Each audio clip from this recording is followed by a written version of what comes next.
kasih karunia dan damai sejahtera dari Allah Bapa kita dan dari Tuhan Yesus Kristus menyertai kita. Saudara-saudara, ketika Yesus mulai memberitakan kerajaan Allah, Tuhan Yesus baru sendirian, belum punya murid. Baru setelah beberapa lama mengajar, Tuhan Yesus memanggil 12 orang untuk mengikuti dia, untuk menjadi muridnya. Nah, di antara 12 orang murid itu, ada 3 orang yang bisa dikatakan paling dekat dengan Yesus, yaitu Petrus atau Simon, dan 2 orang bersaudara, Yakobus dan Yohanes.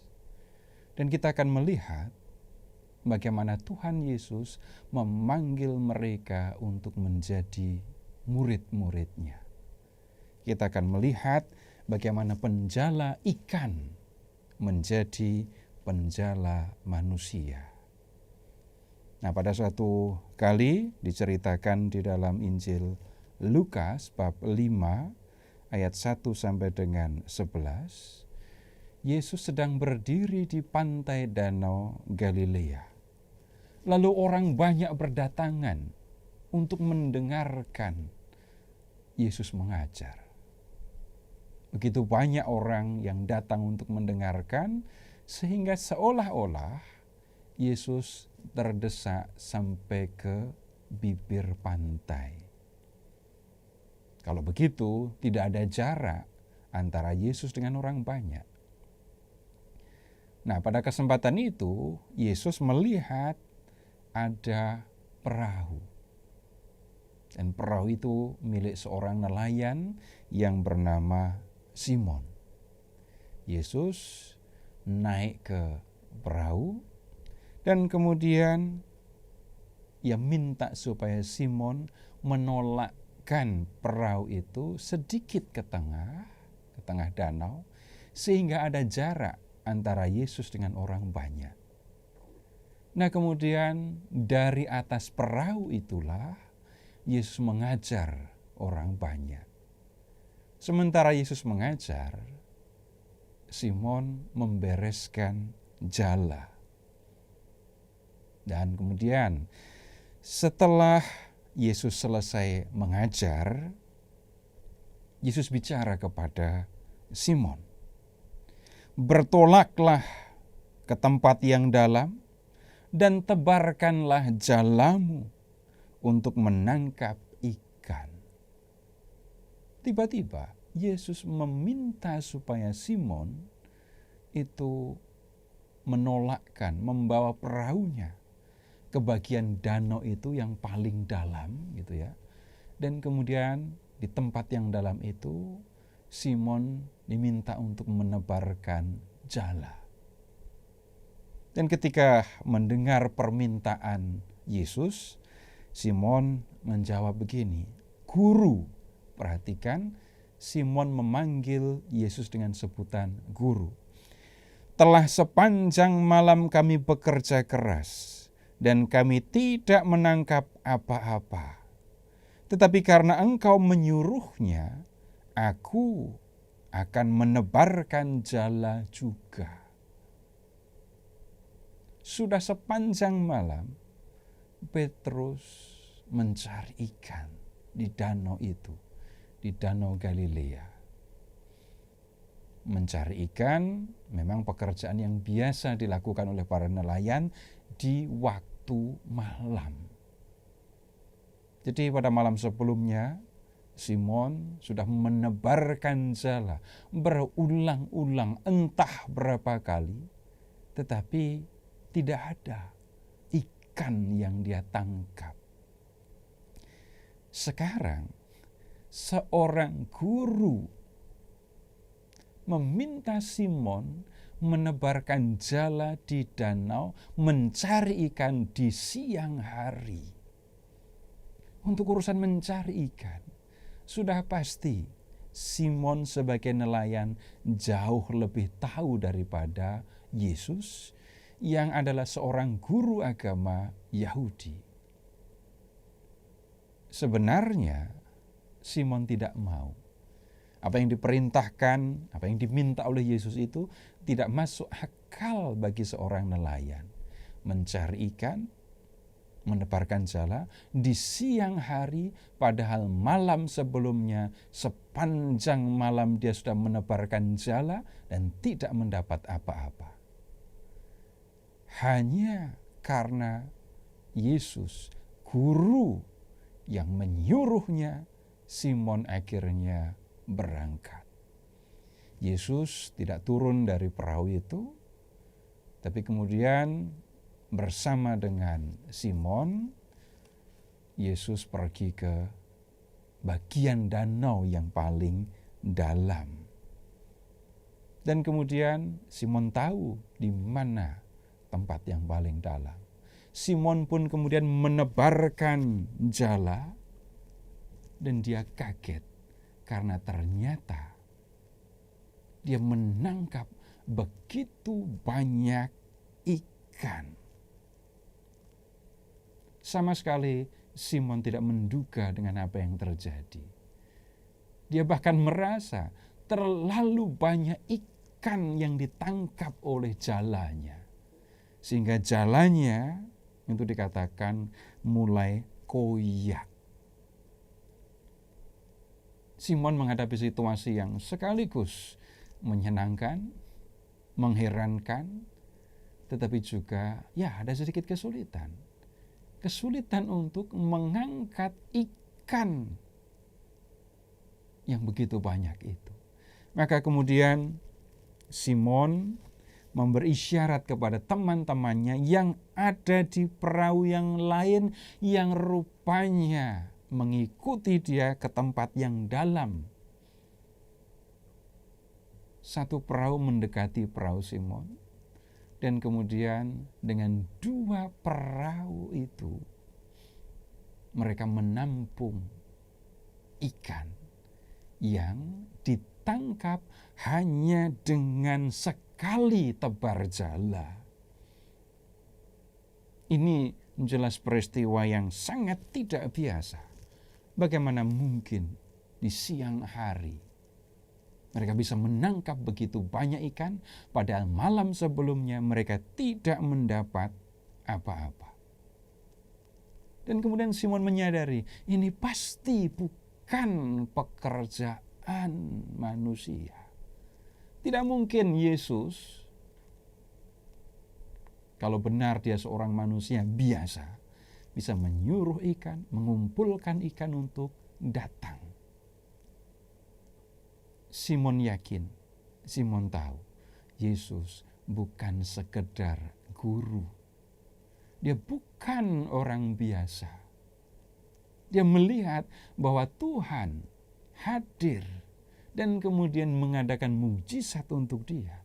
Karena itu, Petrus berkata kepada Yesus, Tuhan, pergilah daripadaku, karena aku ini seorang berdosa. Tadi Simon memanggil Yesus dengan sebutan guru. Tetapi sekarang Simon memanggil Yesus dengan sebutan Tuhan. Kenapa? Karena dia melihat, dia mengalami satu mukjizat yang mustahil dilakukan oleh seorang manusia.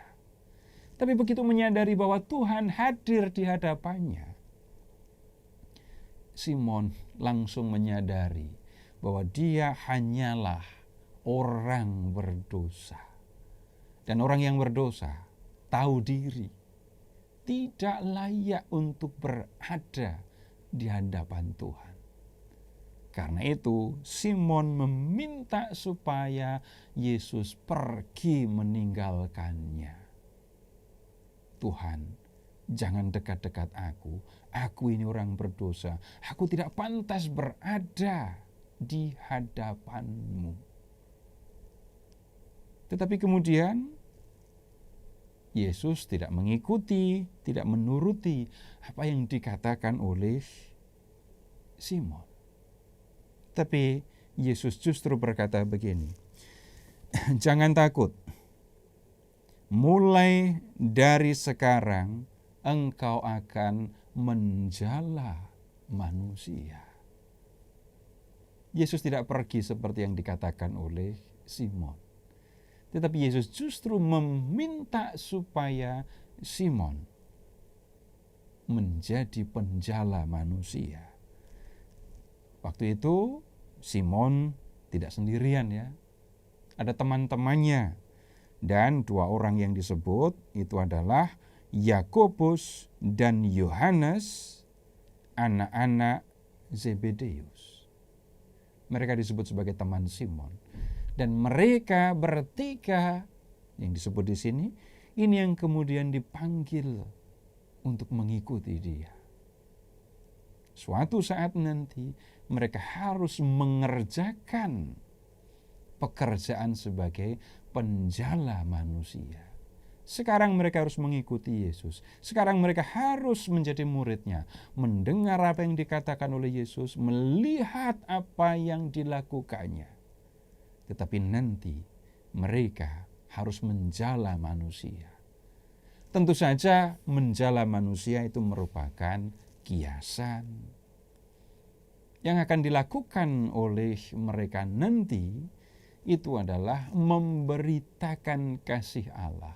Memberitakan kasih Allah yang disampaikan di dalam diri Yesus. Kalau orang-orang yang mendengarkan berita tentang Kristus itu, ada yang menjadi percaya kepadanya, itu seperti seorang yang menjala, menebarkan jala, lalu menangkap ikan. Itu yang akan dikerjakan oleh murid-murid Yesus di kemudian hari. 3 orang nelayan yang disebut di sini dipanggil untuk menjadi murid Yesus dan kemudian nantinya akan menjadi penjala manusia. Tapi kemudian pertanyaan bisa muncul begini, mengapa yang dipanggil oleh Yesus itu adalah nelayan? Mengapa mereka yang hanyalah orang-orang yang biasa, orang-orang sederhana, bukan orang-orang yang terpelajar, yang dipanggil menjadi murid dan kemudian nanti menerima dan menjalankan tugas untuk menjadi pemberita Kristus? Jawabannya kita bisa temukan di dalam Kisah Para Rasul bab 3 dan bab 4. Ada 2 orang murid yang diceritakan di sini, Petrus atau Simon dan Yohanes. Pada waktu itu Petrus mau masuk ke bait Allah bersama dengan Yohanes, dan ini Petrus menyembuhkan orang yang lumpuh. Orang lumpuh itu bisa berjalan lagi. Dan pada kesempatan itu, Petrus memberikan penjelasan kepada orang banyak yang ada di dalam bait Allah. Bukan aku yang membuat orang lumpuh ini bisa berjalan, melainkan Yesus. Yesus yang sudah dibunuh oleh para pemuka Yahudi, yang sudah bangkit dari kematian, dan sekarang tidak ada lagi. Secara fisik, Yesus tidak ada. Secara fisik, Yesus tidak kelihatan. Tapi para murid harus memberitakan Yesus yang sudah mati, tetapi kemudian bangkit. Mukjizat yang dilakukan oleh Petrus menjadi bukti, bukan aku yang membuat orang lumpuh ini berjalan, melainkan Yesus. Yesus memang sudah dibunuh, tetapi dia bangkit dan hidup lagi. Memang sekarang dia tidak kelihatan, tetapi kekuasaannya bisa kamu lihat. Lihat, orang ini lumpuh, sekarang bisa berjalan. Kuasa Yesus hadir melalui Petrus dan membuat orang lumpuh ini bisa berjalan lagi. Mukjizat yang dilakukan oleh Petrus membuat banyak orang percaya kepada Yesus. Dan kenyataan ini membuat para pemuka Yahudi bingung. Petrus dan Yohanes kemudian ditangkap, dihadapkan ke mahkamah agama Yahudi, dan dilarang untuk memberitakan Yesus. Tetapi ketika berhadapan dengan para pemuka Yahudi, orang-orang terkemuka, orang-orang terpelajar, dua orang nelayan ini bisa mengucapkan hal-hal yang bisa dikatakan sangat berani. Kita lihat misalnya di Kisah bab 4 ayat 8 sampai dengan 10. Maka jawab Petrus penuh dengan Roh Kudus. Jawab Petrus penuh dengan Roh Kudus. Hai pemimpin-pemimpin umat dan tua-tua, jika kami sekarang harus diperiksa karena suatu kebajikan kepada seorang sakit dan harus menerangkan dengan kuasa manakah orang itu disembuhkan, maka ketahuilah oleh kamu sekalian dan oleh seluruh umat Israel bahwa dalam nama Yesus orang Nazaret yang telah kamu salibkan, tetapi yang telah dibangkitkan Allah dari antara orang mati, bahwa oleh karena Yesus inilah orang ini berdiri dengan sehat di depan kamu sekarang. Mereka menunjukkan yang membuat orang lumpuh ini bisa berjalan itu adalah Yesus. Lalu dengan berani, dengan jelas Petrus mengatakan, Yesus yang kalian bunuh, Yesus itu juga yang kemudian dibangkitkan oleh Allah. Jelas bahwa Petrus menyatakan orang-orang Yahudi, para pemuka Yahudi, mereka adalah yang bertanggung jawab atas kematian Yesus. Tetapi yang mereka hadapi bukan manusia. Mereka membunuh Yesus, tetapi Allah membangkitkan Yesus. Itu berarti bahwa para pemuka Yahudi itu berlawanan dengan Allah. Jawaban ini membuat para pemuka Yahudi itu heran.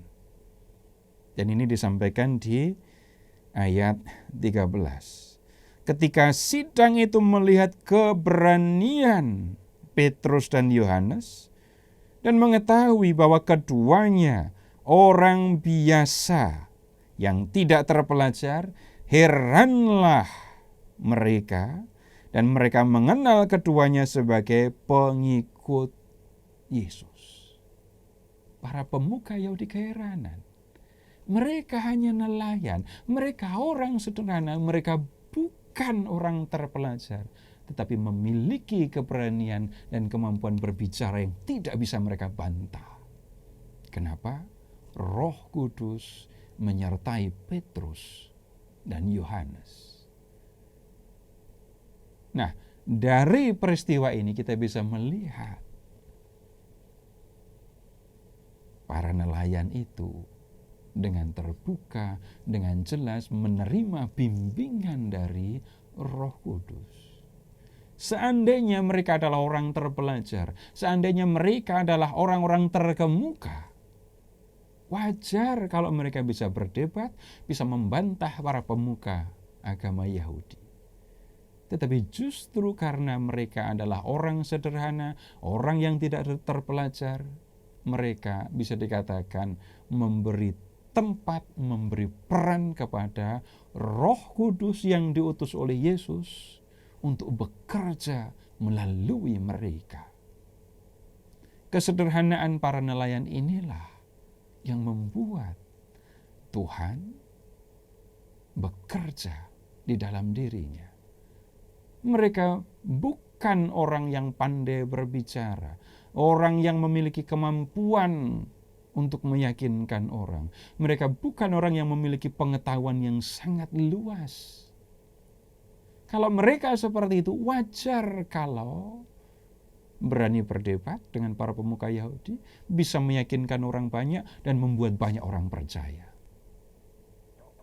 Tetapi menjadi jelas, justru karena mereka sederhana, Tuhan mengutus Roh Kudus-Nya, dan Roh Kudus hadir, bekerja di dalam diri para nelayan itu. Saudara-saudara, melihat bagaimana para nelayan ini dipanggil dan kemudian memberitakan Yesus, kita belajar menjadi orang-orang yang sederhana, menjadi orang-orang yang membuka diri supaya Roh Kudus hadir dan bekerja di dalam diri kita. Dengan kata lain, kita membiarkan diri kita dipergunakan oleh Allah untuk memberitakan kasih-Nya kepada sesama.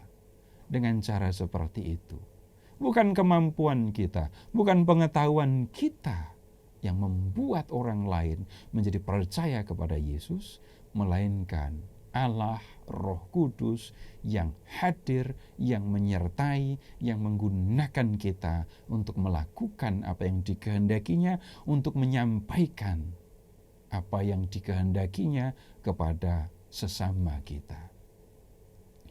Terpujilah Allah Bapa yang telah mengasihi kita, yang telah mengaruniakan anaknya yang tunggal untuk menyelamatkan kita, dan yang telah mengutus Roh-Nya yang kudus untuk menuntun kita di jalan keselamatan.